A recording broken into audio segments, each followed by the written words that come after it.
Bueno, vamos a detenernos por un momento en la categoría de bloque histórico, que es una categoría central dentro de las herramientas que nos propone Antonio Gramsci y que nos va a ser útil a lo largo del cursado para poder aplicarlo a los distintos momentos históricos por los que atravesó la Argentina. La categoría de bloque histórico es una categoría que nos habla de la alianza de clases que se produce en un momento determinado al interior del Estado nacional y que domina la sociedad argentina por un tiempo determinado.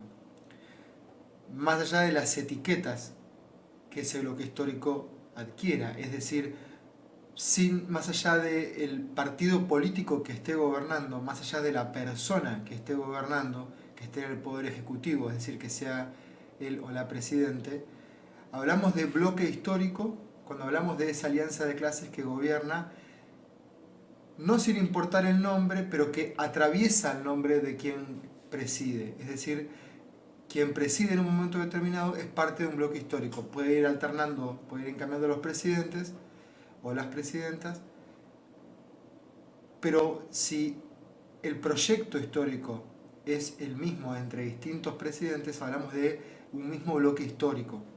¿Esto qué nos facilita? Nos facilita el hecho de conocer la historia política argentina, la sucesión de presidentes, las fechas, los golpes de Estado, las elecciones, que si bien son importantes, cuando hablamos de bloque histórico, cuando hablamos de esta alianza de clases que controla el Estado en un momento determinado, insertamos a las distintas presidencias al interior de esta categoría. En Argentina existen bloques históricos distintos, pero que han sido Estado, es decir, que han gobernado efectivamente. Hablamos de 4 bloques históricos. El primero de ellos es el liberalismo, y cuyo periodo de gobierno fue desde el año 1880 hasta 1930. El segundo es el nacionalismo popular, que podríamos iniciarlo en la década del 30 y culmina en la década del 50.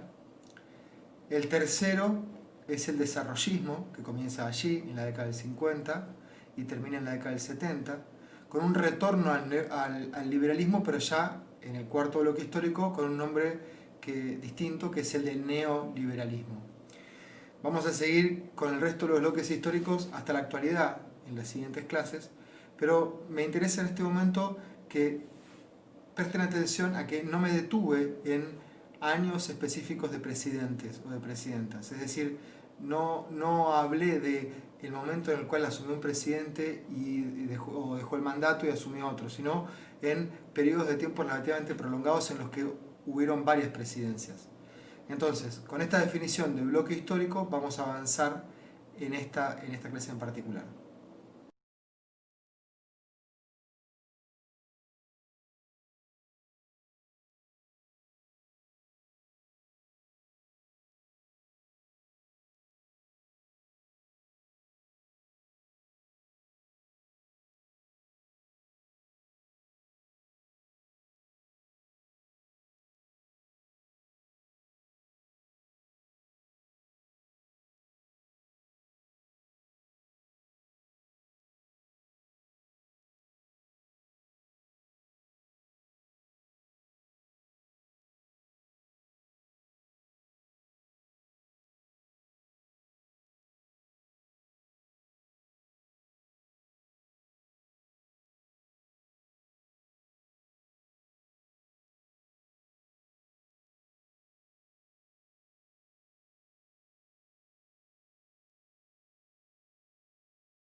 Un bloque histórico entonces es una alianza de clases que domina al Estado en un momento determinado, como veníamos diciendo. ¿Esto qué significa? Que el Estado de algún modo determina, o por lo menos influye, al sistema educativo en su conjunto. Es decir, que dependiendo del bloque histórico que gobierne, va a ser el tipo de Estado, por lo tanto, el tipo de política pública, finalmente, el tipo de política educativa que tengamos. Y eso va a tener como resultado un tipo de sistema educativo determinado.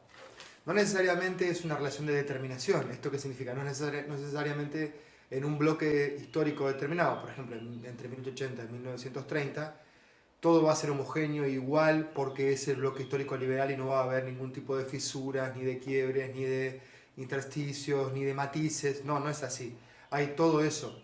Pero lo que determina, lo que de algún modo caracteriza ese periodo es el liberalismo como ideología política y como política pública, como forma de Estado. De algún modo esto va a tener como resultado un tipo de sistema educativo, un tipo de sujeto al que se va a educar, un tipo de escuela y un tipo de política educativa que va a surgir en este periodo con características determinadas.